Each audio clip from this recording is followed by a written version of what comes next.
madaxweyne ku-xigeenka koowaad ee dowlad goboleedka Jubbaland Maxamuud Sayid Aadan ayaa maanta shir gudoomiyay kulanka golaha wasiirada dowlad goboleedka Jubbaland. Kulankan ayaa maanta looga hadlay qodobo dhowr ah oo ay ka mid yihiin xeerka wax ka beddelka miisaaniyadda dowlad goboleedka Jubbaland taasi oo golaha ay u soo gudbisay wasaaradda maaliyadda. Shirkan oo ay goobjoog ka ahaayeen saraakiisha amniga Jubbaland ayaa sidoo kale waxaa looga hadlay sugidda amniga guud ee dowlad goboleedka Jubbaland iyo waliba sidii loo laba jibaari lahaa howlgallada ka dhanka ah dagaalamayaasha Al-Shabaab. Kulankan ayaa waxaa warbixino looga dhageystay wasaaradaha beeraha, cadaaladda iyo diinta iyo waqaafta ee Jubbaland kuwaas oo golaha la wadaagay xogahooda ku saabsan wasaaradaha ay maamulaan. Suleymaan Maxamed Maxamuud wasiirka wasaaradda warfaafinta dowlad goboleedka Jubbaland ayaa markii shirka uu soo idlaaday warfidiyeenka la wadaagay qodobada looga hadlay kulankaasi. waxaan noo qabsoomay shirka caadiga ah ee golaha wasiirada waxaana noo sheergareynayay madaxweyne ku-xigeenka koowaad ahna kusimaha madaxweynaha mudane Maxamuud Sayid Aadan.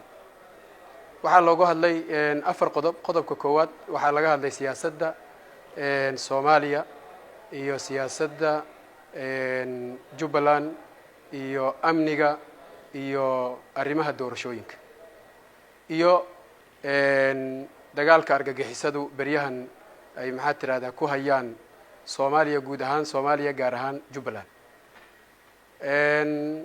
intaa kadib waxaa warbixin laga dhageystay wasaaradda caafimaadka arinta coronaviruska sidaa la socotaan ba beryahanba wuxuu sameeyay dardar kulul waxaana u dhintay dad fara badan iyadoo dadka qaarna ay qaataan talaalkii laba jeer talaal ay qaateen ayaa dad qaar ay ku dhinteen. sidaas la aligeed in ay jirto caqabadii iyo dhibaatadii coronaviruska in lagu dadaalayay in la xirto afxirka lagu dadaalayay in la isticmaalo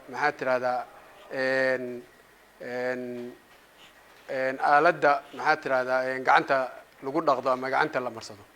intaa kadib waxaa haddana la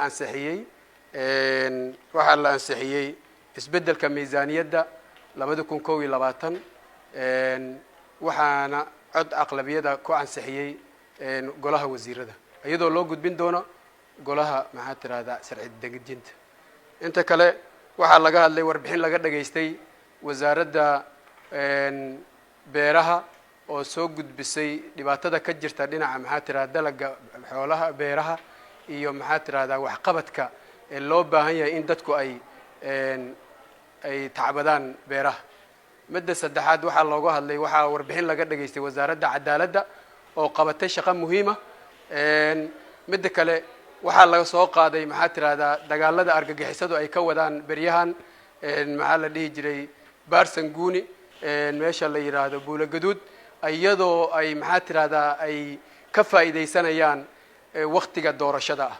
sidaas la aligeed dowladda Jubbaland waqti walba waxay sameyn jirtay isku tashigaas ay dowladda Jubbaland sameysay waxaa laga hortagay in meesha ay ka soo duulayaan loogu tago argagixisadana lagu weeqo barta ay ka soo dhaqaaqayaan.